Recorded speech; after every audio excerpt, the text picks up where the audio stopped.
Renardo Green, the latest young guy who steps up, and you're like, I'm not surprised. I mean, look, to me, he was good in training camp. The reports about Renardo Green were positive in preseason. And then the coaching staff, which they always do, said, this rookie just isn't ready. Right. Be patient. And they play Isaac Yiadom, who they paid, gave money to. And he's just, I don't know. I think he's been a liability. And then all of a sudden, Shavarius Ward goes down and Renardo Green gets an opportunity just because of injury. And it's like, oh, he is ready. He is good. I feel like Renardo Green is a bit of a game changer for this defense. Like just like Jordan Mason, like they can't keep this guy off the field anymore. I think he just took Yadom's job. What do you think?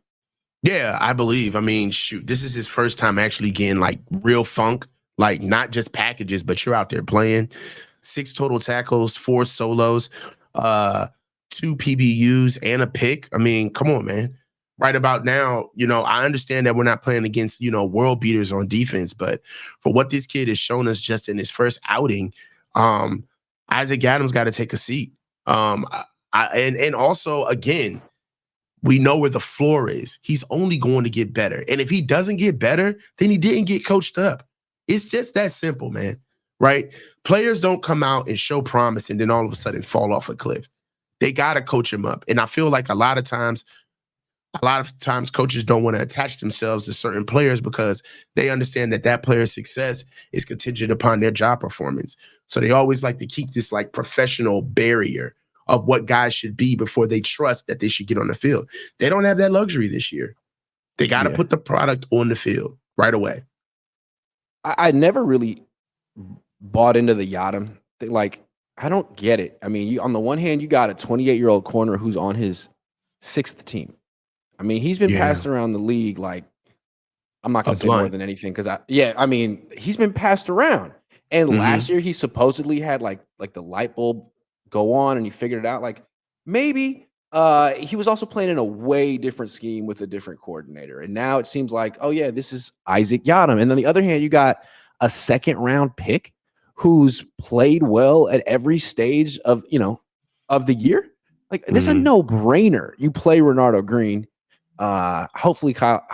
Hopefully by the end of the season, like Kyle actually is comfortable playing rookies because it seems like there's like 4 of them that could really help this team, at least 4.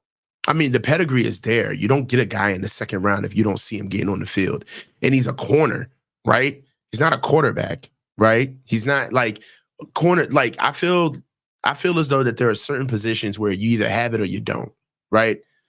You either have a running back or you don't. There's no such thing as a running back sitting to wait his turn. Either he's going to play or he's not. Corners, you pick a corner high, that corner should play. You don't roll out a corner, especially in the 2nd round. So that's what I mean.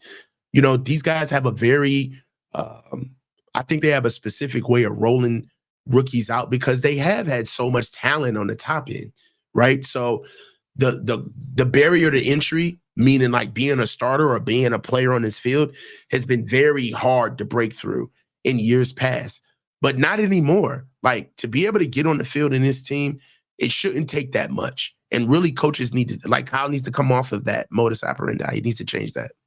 I got a brief little tangent for you. Did you catch after the game, Kyle's post-game press conference? He was being asked about his DBs and he just said, real quick without really thinking, which was made it real, like honest. Diamador Lenore, he's one of the best corners in the league right now. He's one of the best corners in the league. I agree. What do you think about what Diamador's doing this season? I mean, he clearly, in my opinion, and this is just something on the side, he's made the decision for me between him and Mooney Ward very easy. Excuse me. As we know, they're both going to be unrestricted free agents next year. And they're going to be on the open market, and they're both going to be looking for a bag. In my opinion, we can only keep one. I'd keep Demo. Again, I'm going for the equity. He's homegrown. I'm not sure they can keep any. That's my thing. I'm not sure they can keep any, dude. Like Demo is going to be so expensive. Kyle just said it. He's one of the best corners in the league. Thank you very much. That's $20 million a year, Kyle. You said it yourself. You said it. One of the best corners in the league. One of the best corners. True. We'll see. That's very true. He's going to get more money than Shavarius because he's 24. Shavarius 28. True, but Shavarius is also hurt. I'm glad that Yep. he sat down. Yep. It doesn't do him any favors to play hurt, and then No. people can't tell the difference between your hurt play and your True. good play, and then you start True. losing money on the back end. It also just kind of hurts your cachet as a player. So I'm glad that Mooney got sat down. Demo, I mean, there's levels to this.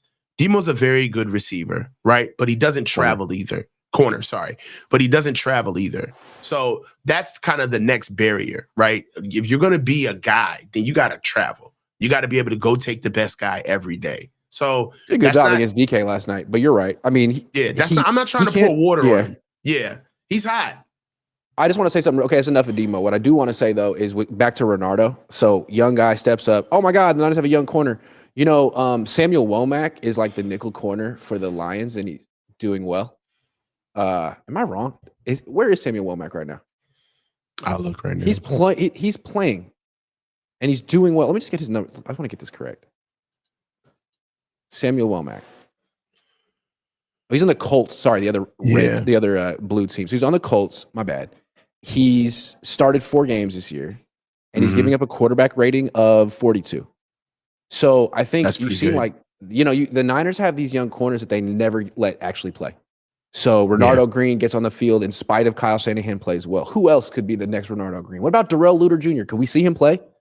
Yeah, I'd like to see him play. I'd like to see him get more snaps. I think that's another thing too, is like, you see, let me take you to a scenario that happened last week. It was Jordan Mason's fumble, right? So Jordan Mason fumbled, but you got to understand, like, at the time when Jordan Mason fumbled, that was probably like his 11th carry of the game, bro. Like,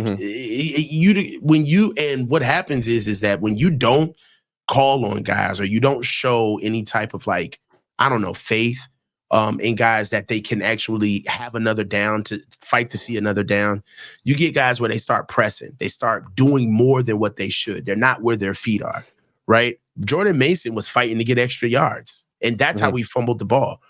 He was actually going to go down, but the problem is that it was damn near late in the game. He hadn't gotten a lot of opportunities, and he understood that at this run, from that 5 seconds of hearing the play to breaking the huddle to getting down in his stance before he got the ball, he already ascertained that, man, this is like one of the fewest carries that I've gotten. We're in the red zone.